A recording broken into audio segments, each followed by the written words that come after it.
السلام علیکم ورحمۃ اللہ وبرکاتہ۔ نحمد و نصلی علی رسولہ الکریم، الصلاۃ والسلام علیک یا رسول اللہ، الصلاۃ والسلام علیک یا حبیب اللہ،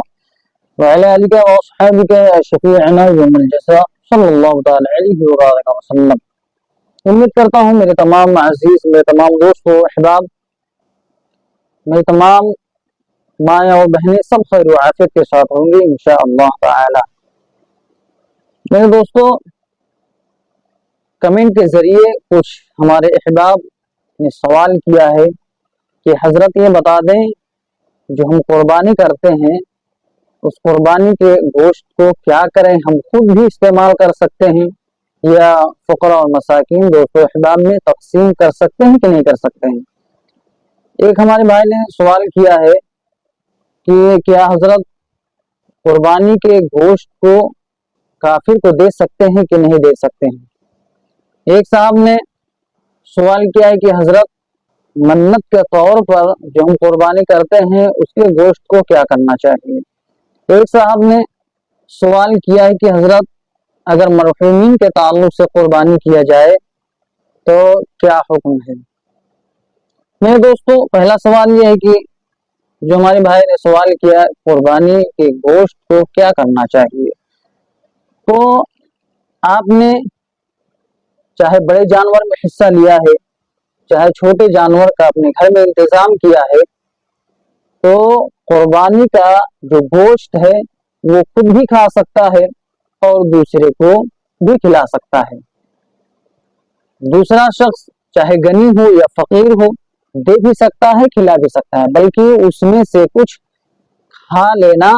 قربانی کرنے والے کے لیے مستحب ہے۔ بہتر یہ ہے کہ گوشت کے 3 حصے کریں، ایک حصہ فقراء کے لیے، ایک حصہ دوست و احباب کے لیے اور ایک حصہ اپنے گھر والوں کے لیے۔ 1/3 سے کم صدقہ نہ کریں، کل کو صدقہ کر دینا بھی جائز ہے اور کل گھر رکھ لینا بھی جائز ہے۔ 3 دن سے زائد اپنے اور گھر والوں کے لیے کھانے کے لیے رکھ لینا بھی جائز ہے۔ اور بعض حدیثوں میں جو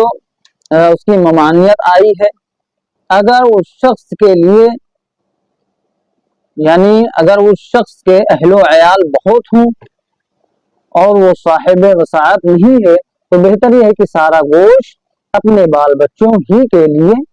رکھ سکتا ہے۔ دوسرا سوال یہ ہے کہ قربانی کا گوشت جو ہے وہ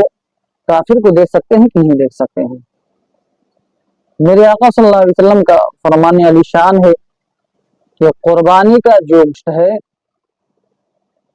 وہ حضرت ابراہیم خلیل اللہ علیہ السلام کے نام سے ذبح کیا گیا، ان کی سنت کو آباد کیا گیا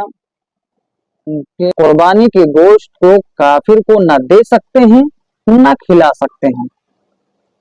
کیونکہ یہاں کے کفار حربی ہیں۔ اور تیسرا سوال کہ قربانی اگر منت کے لیے تو اس کا گوشت نہ تو وہ خود کھا سکتے ہیں اور نہ اغنیا کو کھلا سکتے ہیں، بلکہ اس کا گوشت سارا کا سارا صدقہ دینا اس پر واجب ہے۔ یعنی جو منت کے طور پر قربانی کیا آپ نے اس کا سارا گوشت فقراء اور مساکین میں تقسیم کر دینا یہ واجب ہے آپ پر۔ وہ منت ماننے والا فقیر ہو یا غنی، دونوں کا ایک ہی حکم ہے کہ نہ تو وہ خود کھا سکتا ہے اور نہ غنی کو کھلا سکتا ہے۔ چوتھا سوال ہمارے بھائی نے سوال کیا کہ اگر مرحومین کے تعلق سے قربانی کیا جائے تو اس کا گوشت کے حوالے سے کچھ لفظ کریں۔ اگر اپنے مرحومین یا اپنے والدین کے تعلق سے اگر قربانی کیا ہے تو اس کے گوشت کا بھی وہی حکم ہے کہ وہ خود کھائے، دوست و احباب کو کھلائے، فقیروں کو دے، یا یہ ضروری نہیں کہ سارا گوشت فقیروں ہی